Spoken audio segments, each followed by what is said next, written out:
Baik, puji Tuhan. Shalom.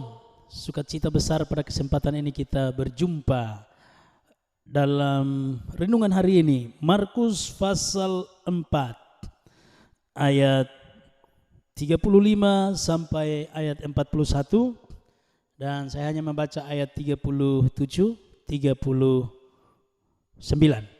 Berbunyi demikian, angin ribut diredakan.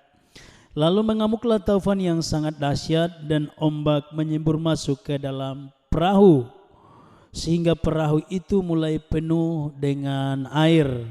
Pada waktu itu Yesus sedang tidur di buritan di sebuah tilam.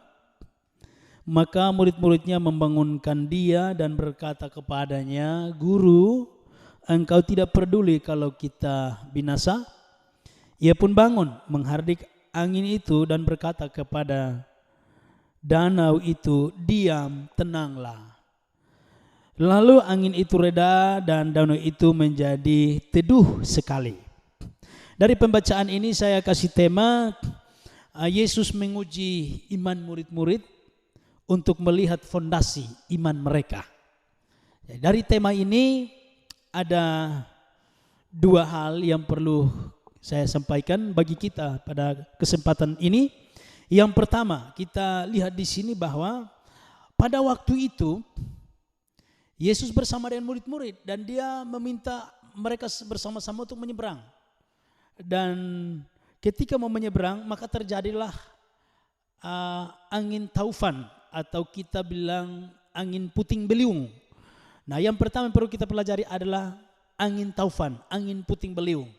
Itu berbicara tentang badai yang besar yang tiba-tiba muncul dengan begitu ganas, begitu hebat, begitu kuat, sehingga membuat murid-murid yang sudah memiliki pengalaman yang luar biasa di danau itu pun mereka tidak mampu mengendalikan perahu mereka karena begitu hebatnya angin taufan atau angin puting beliung itu.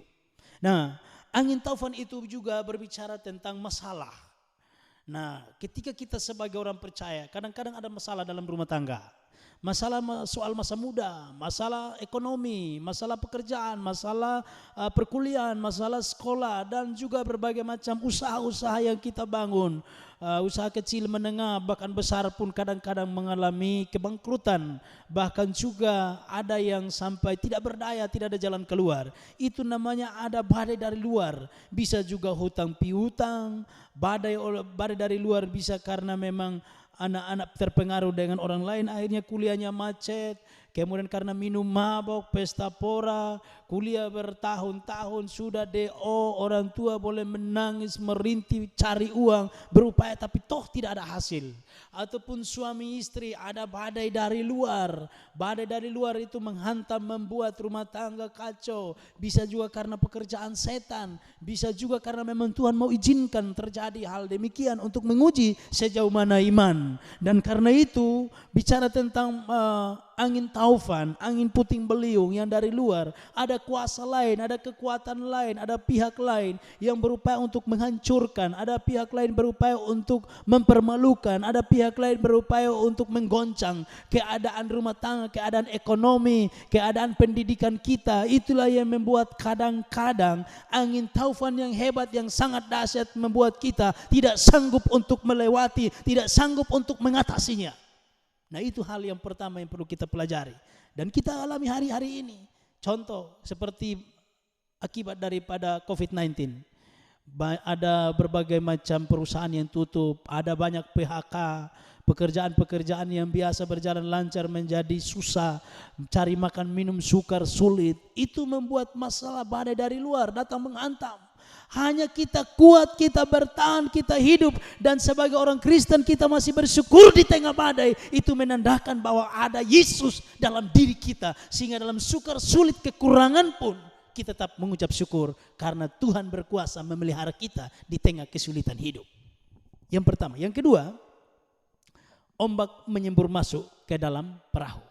Bicara ombak artinya ombak air yang masuk ke dalam perahu akibat daripada goncangan angin puting beliung, goncangan angin taufan. Dan ketika masuk, maka tentu air ini berupaya untuk menenggelamkan perahu karena memang tidak ada keseimbangan. Dan itulah sebabnya kalau masalah dari, saya anggap ini suatu masalah kalau dari dalam, maka sukar untuk kita tahan, sukar untuk kita cari jalan keluar. Karena seolah-olah musuh dari dalam diri kita, ego kita, sombong kita, kehebatan kita, kadang-kadang membuat kita sulit untuk taklukkan diri. Atau masalah-masalah dalam keluarga sendiri, suami istri, atau anak-anak, atau dengan ipar, menantu, bapak mantu, mama hantu, atau mama mantu, itu kadang-kadang membuat kita sukar untuk melepaskan pengampunan, sukar untuk berupaya untuk mencari jalan keluar.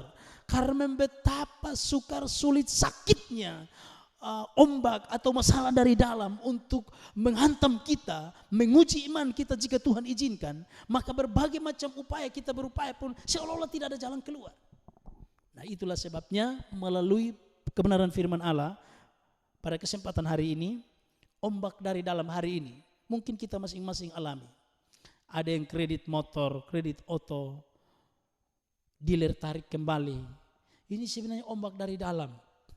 Kemudian lagi ada yang biasa makan minum enak, tiba-tiba hidup susah. Akhirnya hutang sana sini tidak bisa bayar, stres, kacau balau. Pemilik uang datang sita sana sita sini. Karena apa? Hantaman-hantaman itu selalu silih berganti datang. Atau sakit penyakit dalam diri kita yang tidak bisa disembuhkan karena berbagai macam keadaan membuat kita mau berobat tidak ada uang. Kemudian lagi mau berobat terlalu banyak penyakit. Mau berobat yang satu terganggu yang satu, berobat yang dua terganggu yang empat. Membuat bingung bagaimana mengatasi keadaan ini. Kalau ombak dari dalam memang sulit sekali.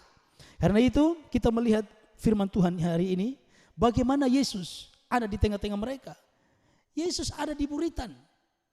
Artinya di buritan itu ekor kapal, belakangnya perahu. Nah, kadang-kadang kita sebagai manusia begini, kita mungkin beranggapan seperti murid-murid.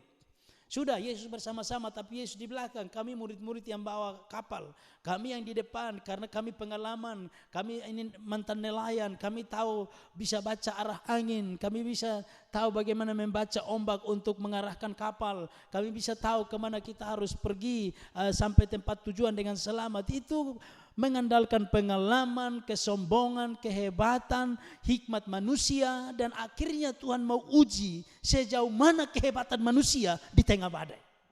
Dan itu sangat terbukti di saat badai itu ada. Baru mereka ketakutan, mereka lari ke belakang, mereka panggil Yesus, Yesus, Yesus, di manakah engkau? Tidakkah engkau peduli kalau kita binasa? Nah, itulah manusia. Kadang-kadang usaha tanpa libatkan Tuhan. Kadang-kadang dalam pendidikan tidak libatkan Tuhan.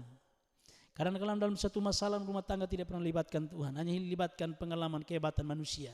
Dan akhirnya ketika dalam kegagalan itu baru manusia sadar dan panggil Tuhan. Cari Tuhan, andalkan Tuhan. Nah, disitulah kelemahan kita sebagai manusia. Dan karena itu setelah mereka panggil Yesus, mereka bangunkan Yesus, Yesus bangun. Kemudian Yesus menghardik. Kita lihat di ayat yang ke 39, ia pun bangun menghardik angin itu dan berkata kepada danau itu, diam, tenanglah. Dia berkata kepada angin itu, diam. Kemudian kepada danau itu, tenang. Kenapa? Semua bisa tunduk. Karena Yesus, dia adalah Tuhan atas alam semesta. Dan semua tunduk pada Yesus. Oleh karena itu, badai hidupmu, entah badai dari luar, badai dari dalam. Ketika kita datang kepada Tuhan, panggil nama Yesus, berdoa, berserah diri. Di dalam Yesus ada kuasa yang dahsyat, yang mampu menenangkan badai. Sehebat apapun juga dia berkuasa untuk menenangkan masalah kita. Karena itu menjadi pertanyaan. Di ayat-ayat terakhir, Yesus tanya mereka, mengapa kamu begitu takut? Tandanya bahwa mereka takut karena apa? Mereka tidak sadar kalau Yesus ada dengan mereka. Kita memang hidup manusia ini melayani, hidup dalam Tuhan, rajin beribadah, tapi ketakutan itu tinggi. Contoh corona. Orang sampai hari ini lebih takut corona dibanding dengan takut Tuhan. Padahal hidup dan manusia, mati dan hidup manusia bukan ada di tangan corona, tapi ada di tangan Tuhan. Dia berdaulat memberi hidup, tapi dia juga berdaulat untuk mengambil kita. Dan kalau kita beriman hidup takut akan Tuhan, walau 1000 rebah di kiri kanan kita, hanya karena corona. Tapi kalau kita beriman teguh kepada Tuhan, kita tidak perlu takut apapun. Karena apa? Kita tahu bahwa hidup kita dipelihara oleh Tuhan. Kalau toh kita mati pun mati dalam Tuhan, itu satu kehormatan kalau kita mati di dalam Tuhan. Oleh karena itu, dari sini badai inilah Yesus mengetahui. Ternyata dia lihat fondasi iman mereka belum begitu kuat. Dari badai, Tuhan ajar kita untuk melihat sejauh mana kekuatan fondasi iman kita. Iman kita rapuh, iman kita teguh, iman kita kokoh. Dari masalah, baru Yesus bisa melihat fondasi iman. Nah, selain itu, mereka panik. Kenapa mereka panik dengan keadaan itu? Karena mereka selama ini bersandar pada hikmat mereka, bersandar pada kekuatan manusia. Dari situ Tuhan ajar mereka bersandar kepada Yesus baru mendapatkan kekuatan. Bersandar kepada Yesus ada jalan keluar. Bersandar kepada Yesus ada pertolongan. Bersandar pada Yesus ada keselamatan. Bersandar pada manusia, bersandar pada kehebatan, kemampuan hikmat manusia, bersandar pada kapal itu tidak ada apa-apa. Ketika badai datang semua tidak bisa menolong. Hanya Yesus penolong yang sejati. Karena itu Bapak Mama, kita lihat di sini siapa gerangan orang ini. Mereka bertanya, orang-orang ini bertanya, siapa gerangan orang ini? Padahal Yesus yang sama-sama mereka melayani, tapi masih ada yang tanya, siapa gerangan orang ini? Berarti banyak orang yang sudah dibaptis, sudah perjamuan kudus. Banyak Tuhan datang berbicara melalui masalah, tapi mereka tidak mengerti kalau Tuhan sementara berbicara melalui salah untuk menuntun mereka mengenal Tuhan lebih dalam. Nah karena itu kadang-kadang kita tanya, Tuhan kenapa corona lama? Kenapa kami hidup susah? Kenapa saya sakit terus? Tapi pernahkah kita bertanya, Tuhan apa maumu melalui masalah ini? Apa kehendakmu melalui tantangan ini bagi saya? Saya mau hidup saya lebih baik, hidup saya mau lebih indah lagi. Karena melalui masalah ini kalau kehendak Tuhan berikan saya iman yang kuat. Supaya melalui masalah ini saya mampu lewati. Dan terbukti ketika Tuhan tenangkan badai itu, murid-murid mulai bersukacita. Kenapa? Mereka mulai menyadari bahwa memang bersama Yesus itu jalan tidak selalu mulus.